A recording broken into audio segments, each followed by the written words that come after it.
Hello అందరూ, welcome back to my channel day with Siri. So మేమైతే టెంపుల్కి బయలుదేరిపోయామండి. ఏ టెంపుల్కి వెళ్ళాము, అసలు ఎక్కడుంది ఏంటి అని ఫుల్ డీటెయిల్స్ అయితే నేను ఈ వీడియోలో చెప్తాను. ప్లీజ్ స్కిప్ చేయకుండా అయితే చూసేయండి. మేమైతే శ్రీ స్వయంభు సహకార ఆంజనేయ స్వామి టెంపుల్కి అయితే వెళ్తున్నాము. ఈ టెంపుల్ అయితే మెదక్ డిస్టిక్లో ఉందండి, శివంపేట్ మండల్ అండ్ చాకరిమట్ల విలేజ్ అనమాట. ఇది హైదరాబాద్ నుంచి 50 కిలోమీటర్స్ ఉంటుంది. తూప్రాన్ నుంచి అయితే 20 కిలోమీటర్స్ ఉంటుంది. Maximum half an hour journey అనమాట. తూప్రాన్ నుంచి నర్సాపూర్ రోడ్లో వెళ్ళాలి. ఈ టెంపుల్కి చాలా అంటే చాలా విశిష్టత ఉంది. అదేంటో నేను చెప్తాను, ఎక్కడ స్కిప్ చేయకుండా అయితే చూసేయండి.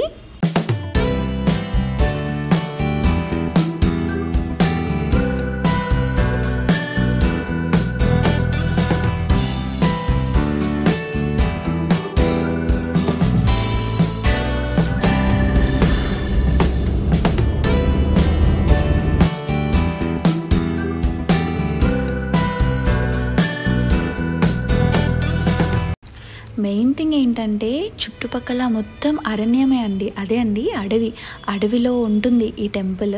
మీరు చూస్తున్నారు కదా, చుట్టుపక్కల మొత్తం అడవి. ఇప్పుడు పబ్లిక్ తిరుగుతున్నారు, బట్ ఇంతకుముందు అయితే చాలా అంటే చాలా అసలు మొత్తం అడవే ఉండేది, వెహికల్స్ ఉండకపోయిండే. బట్ ఇప్పుడు ట్రాన్స్పోర్ట్ ఫెసిలిటీ కూడా ఉంది. సో ఆల్మోస్ట్ మనం టెంపుల్ దగ్గరికి అయితే వచ్చేసాము.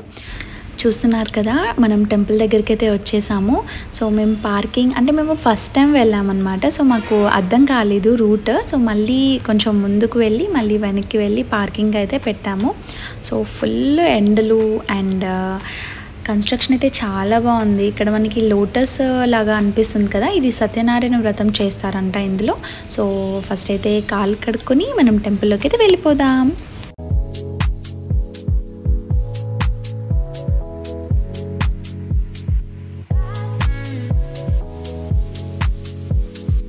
చూసారు కదా ఎన్ని మంకీస్ ఉన్నాయో. అసలు ఆంజనేయ స్వామి ఎక్కడుంటే మంకీస్ అక్కడ ఉంటాయి. అండ్ ఇది టోటల్గా అడవి కాబట్టి చాలానే ఉన్నాయి మంకీస్ అయితే. ఈ ముడుపులు ఏంటంటే కోరికలు కోరుకొని ముడుపు అయితే కట్టుకుంటారనమాట. ఈ టెంపుల్ మర్రి చెట్టు కింద ఉంటుంది ఈ టెంపుల్. అండ్ కోతులు లోపలికి రాకుండా మొత్తము నెట్తో అయితే వాళ్ళు కన్స్ట్రక్ట్ చేశారు. గుడి విషయానికి వస్తే ఇది స్వయంభూ అక్కడే వెలిసిన ఆంజనేయ స్వామి. సో ఇక్కడ ప్రజలైతే సహకార ఆంజనేయ స్వామి టెంపుల్ అనేది పెట్టారనమాట. ఈ టెంపుల్ స్వయంభూ అక్కడే వెలిసిందండి. అండ్ ఈ టెంపుల్ చుట్టుపక్కన మొత్తం అడవే. మనం ఇప్పటికీ చూసినా మొత్తం అడవే ఉంటుంది.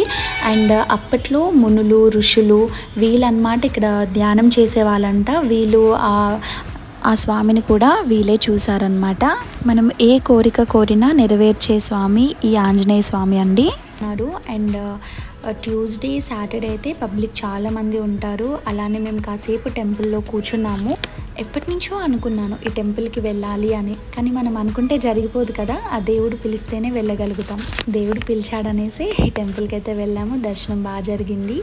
అండ్ ఇది వచ్చేసి రాముల వారి టెంపుల్ అనమాట. పక్కనే ఉంటుంది. అదే ఆంజనేయ స్వామి ఎక్కడున్నా రాములవారి టెంపుల్ ఖచ్చితంగా ఉంటుంది కదా. సో ఇది మేము వెళ్ళినప్పటికీ క్లోజ్ అయిపోయింది. సో ఇది పక్కనే ఉంటుంది అన్నమాట టెంపుల్ అయితే. మీకైతే కనిపిస్తుంది అని అనుకున్నాను, కొంచెం జూమ్ చేశాను చూడండి, మీరు కూడా దర్శించుకోండి. జై శ్రీరామ్. ఈ టెంపుల్లో ఏంటంటే మనకి రామాయణము అసలు అంటే రామాయణం కొంతమందికి తెలుసు, కొంతమందికి తెలీదు. సో ఇక్కడ చూసారు కదా, ఇక్కడ ఆర్కిటెక్చర్ ఎలా ఉందంటే మొత్తం మనకి రామాయణం అనేది మనకి చెప్తున్నారు. అంటే అక్కడ ఉన్న కన్స్ట్రక్షన్స్ ఆర్కిటెక్చర్ ద్వారా మనకి చెప్తున్నారనమాట. సో ఇక్కడ మీకు ఏమర్థమైందో నాకైతే కమెంట్ చేసేయండి. సో ఇక్కడ చూసారా, శబరిమాత ఎంగిల్ పళ్ళు తింటారు కదా రాముల వారు. సో అక్కడ మనకి అదైతే అర్థమవుతుంది కదా. సో ఇక్కడ లవకుశ, రాముడు, లక్ష్మణుడు, ఆంజనేయ స్వామి ఉన్నారు.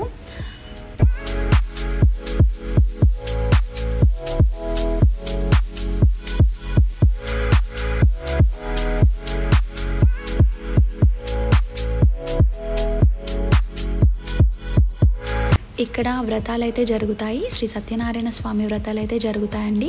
సో మేము వెళ్ళినప్పటికీ ఇంకా పూజ అనేది స్టార్ట్ అవ్వలేదు, అదే వ్రతం అనేది స్టార్ట్ అవ్వలేదు. అండ్ ఇంకొకటి ఏంటంటే ఇక్కడ మనకి రూమ్స్ కూడా అవైలబుల్ ఉంటాయి, 300-400 ఉంటాయి పర్ డే రూమ్ రెంట్ అయితే. అండ్ అలానే అన్నదానం కూడా ఉంటుందన్నమాట. సో ఫైనల్గా ఎండలు బాగా ఉన్నాయి కాబట్టి ఐస్ క్రీమ్ కంపల్సరీ. సో అలాగే ఐస్ క్రీమ్ తినేసాము అండ్ స్టార్ట్ అయిపోయామండి. వీడియో నచ్చితే తెలుసు కదా, లైక్ చేయండి, షేర్ చేయండి అండ్ సబ్స్క్రైబ్ చేసుకోండి. Stay tune for more videos. Thank you for watching.